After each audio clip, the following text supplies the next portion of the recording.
Hello. First of all, thank you all for being here. Thanks to Dr. Sarah Juliana Trazer for the moderation. Thank you, Nicolina, for the organization of the panel. So when the panel was introduced, my presentation was outlined as kind of an outsider because this is the only unicameral parliament among the discussed ones. I would also add that I myself perhaps am an outsider as well because I'm a political scientist. I'm not a lawyer, and also my main topic is mostly on democratic backsliding and resistance against democratic backsliding, not so much European integration. Nevertheless, I would, as much as for me, the discussions that I've heard today, yesterday, were very useful to hear this legal perspective. I think that when we discuss parliaments as well as very political institutions, the political perspective, I hope that this can be very useful for you, or that at least a little bit can be useful. And throughout this presentation as well, because I'm going to present on the role of the Bulgarian Assembly before and during this political crisis that we have now in Bulgaria since April 2021, I want to raise one broader question of how usually we know that the big things in Europe happen within Brussels. There is where the big regulations happens, and that at the same time, our national politics sometimes is perhaps not so as significant as we would like it to be. But nevertheless, our media, our attention as citizens is mostly focused on the national sphere. And within political crisis, I'm wondering, how do we still maintain this focus, national domestic political crisis? How do we still maintain a focus on European integration? And perhaps I would like to use this Bulgarian case study to draw your thoughts on this bigger topic that is bigger than Bulgaria, at least. So I will first give you an overview of the Bulgarian political system, then the historic role of the assembly within democratization, European integration. I will introduce the ongoing political crisis, and then interpret the role of the assembly within this political crisis for democratization and European integration. So if you see on this picture on the top, this is what we refer to as the triangle of power in Bulgaria. In the center is the rule of the many, symbolized by parliament. And on the left, you have the rule of the few, the council of ministers, and on the right, you have the presidency, the rule of the one. So parliament supposedly central. Also, parliament has two buildings in comparison to the other two institutions. You have the building on the bottom, which is the original building of the National Assembly, and this is also the centrality of the parliament is also attested by the first article of the constitution, which posits that Bulgaria is a republic with a parliamentary government. Nevertheless, it must be outlined that these two other buildings, these two other institutions, also have a big role in politics. For the Bulgaria is often discussed as a semi-presidential system, and particularly one provision which allows the president to appoint a caretaker government of his choice when the parties in parliament cannot agree on a parliament, can give him significant powers.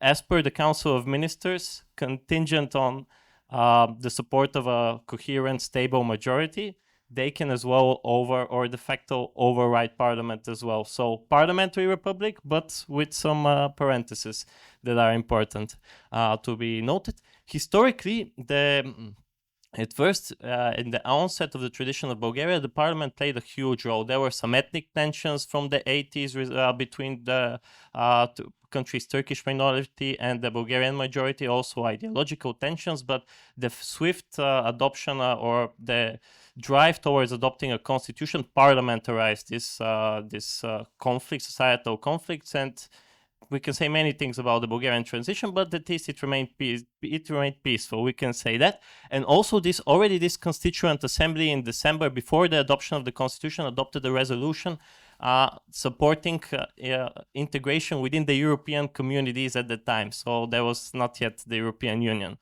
So nevertheless, like certain, as the country progressed towards democratization and European integration, some patterns have to be outlined.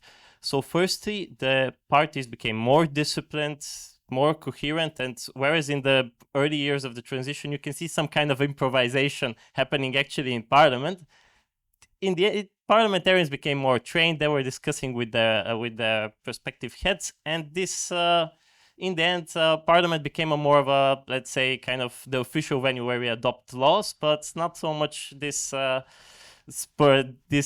do I say, deliberative body where on the spot you actually decide on the provisions. Another thing to be discussed in relation to European integration is that Europeanization, or our method of integrating within the European Union, to an extent sparked deparliamentarization. The fact that we had to adopt a lot of, transpose a lot of directives and this voluminous EU acquis fostered the introduction of procedures such as urgent legislative procedures, with which we had to, basically within the, I think it was 3 days within the introduction of a bill within Parliament, you can already adopt it. So this was good to speed up European the membership towards the European Union. But in terms of parliamentary oversight over the executive and deliberating how we actually engage with this European order, we can debate what this is. This is a downside maybe that we have to outline that happen. So to give you some characteristic of the parliaments nowadays, I will speak about focusing on this Borisov free government within 2017, 2021, but these are some more general patterns that have to be observed. So Bulgaria, firstly, is a parliament where you see a lot of bills initiated by MPs, which you would say, wonderful, this is a parliamentary republic, it's the MPs that decide. Nevertheless, there is underlying reasons for this. So whenever, according to our rules of procedures, when a law is proposed by an MP, you don't necessarily have to organize citizen discussions, whereas this is obligatory when the executive proposes it. So a lot of times these are laws by the executive proposed by MPs. On the other hand, you have these other tricks, such as the adoption via omnibus legislation. To give you a bit more detail about this, basically at the end of every law, you say, okay, in order to enact this law, we also change the provisions within this and this law, other laws. Sometimes this can be used very flexibly, and you can change legislation which is not related to your primary legislation, which you are amending right now.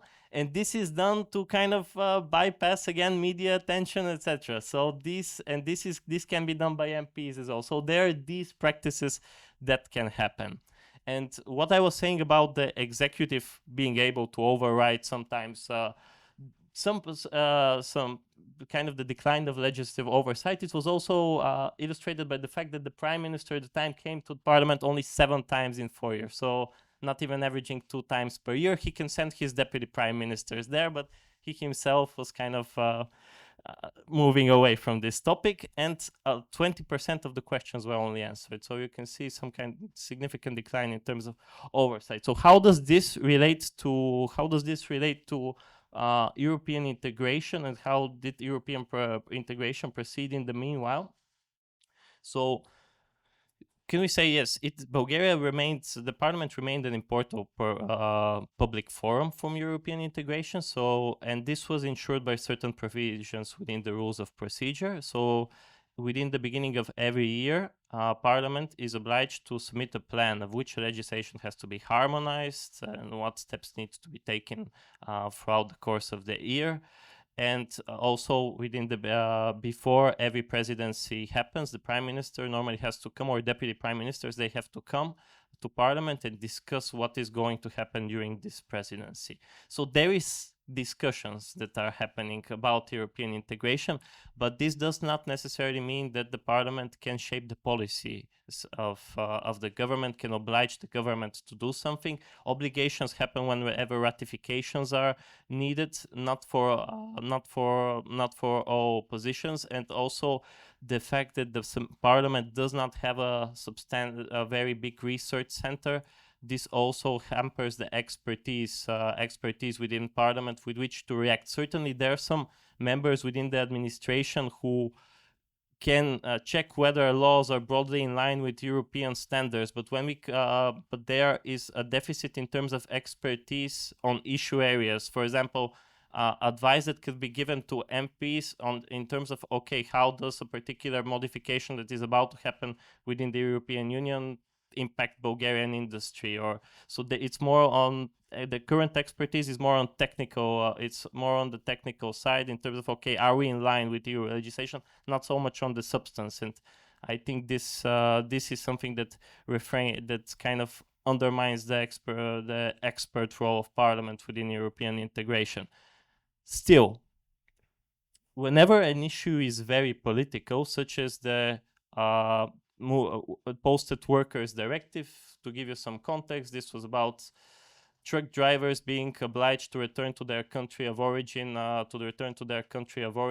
after a certain amount of time. And because Bulgaria has a certain industry that's, or a lot of truck drivers that happen, they raised protests, and this kind of pushed Parliament to issue a reasoned opinion. I think it was the Czech Republic was the first parliament to do it in relation to this directive. I think you were second, or maybe Latvia was second, and then Bulgaria was third in this case. So for this highly political issue that happened, it did. Nevertheless, the outcome of this early warning mechanism was not, the Commission in the end did not act upon the recommendations of parliaments. And this is a broader topic that perhaps we need to discuss, is this early warning mechanism already, this happens at a fairly developed stage of the legislation of the Commission, where the Commission itself has invested in a lot in the making of certain legislation. And modification of the legislation is not super easy, and there's obviously there was a regional political aspect in relation to this legislation, but I would argue that perhaps much earlier in the consultation, certain parliaments need to have information about EU legislation. But again, this is something that, from what I've seen, there is a division between rich and poor member states, because you normally need to have representatives in Brussels. You need to have contacts with the lobby. Representatives of the national parliament, which needs to have contacts with lobbying organization within the Council of Ministers, so that they can get and prepare for a certain aspect. So this is a even bigger topic. But to make things even more complicated is, how does Parliament deal with European integration whenever we have a political crisis? So in Bulgaria, we had a political crisis since April 2001, 6 elections since then, 6 caretaker governments, two brief regular governments. So whenever you're enclosed in this political crisis, how do you actually even deal with European integration is one big question. And okay, to give you some things of what happened in terms of character of lawmaking and oversight during this period: decrease in the number of laws proposed by MPs, which sounds good. Decrease in the number of legislation proposed via this omnibus mechanism that I mentioned. And the parliament kind of had the instinct to maintain its prerogatives vis-a-vis the president, who became very powerful because he could appoint a lot of caretaker governments. So good oversight as well increased about caretaker governments, and the prime minister, one of the prime ministers that served, for example, was regularly attending his monthly oversight sessions with Parliament.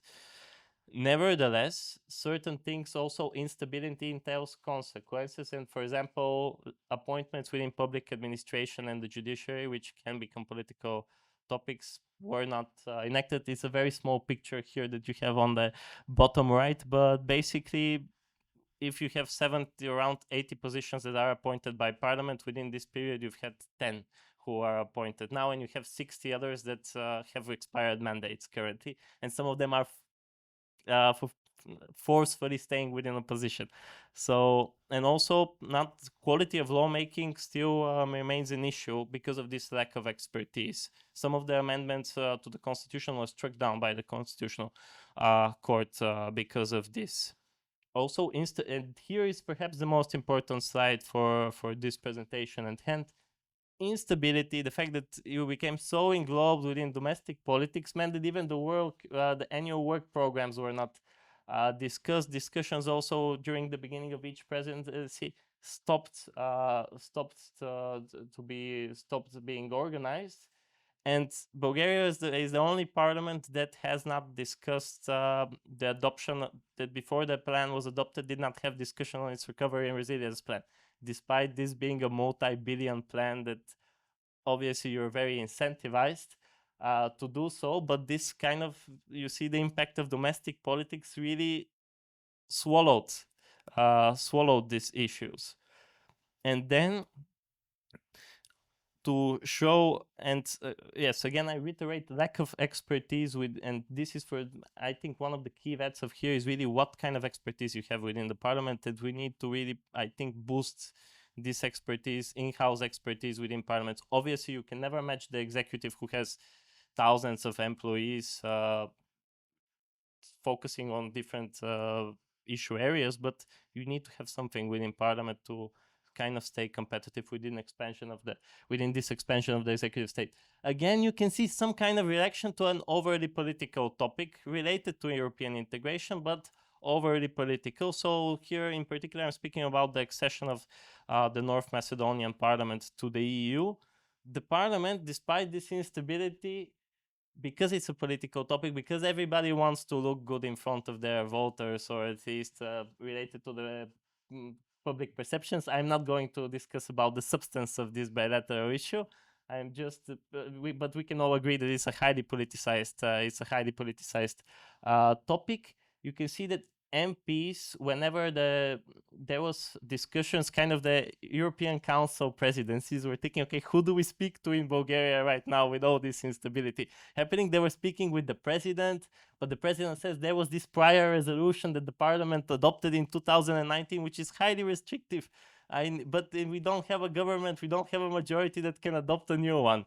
But nevertheless, some consultations happened within parliament, and parliament had to adopt a new kind of resolution to its position and accept the proposal made by the French presidency. So in relation to an overly political topic, yes, it adapted its position. Nevertheless, as I said, not all European topics, and hardly a lot, can raise this amount of political attention to a country, and perhaps it's gratefully so that we don't do this. So in conclusion, I would say, as the ongoing political crisis had an impact on the National Assembly, you can see some kind of improvements in terms of lawmaking. Oversight, however, in European integration during this crisis was really pushed to the margins of the activity of Parliament. And here again, I call for certain flaws, such as lack of in-house expertise.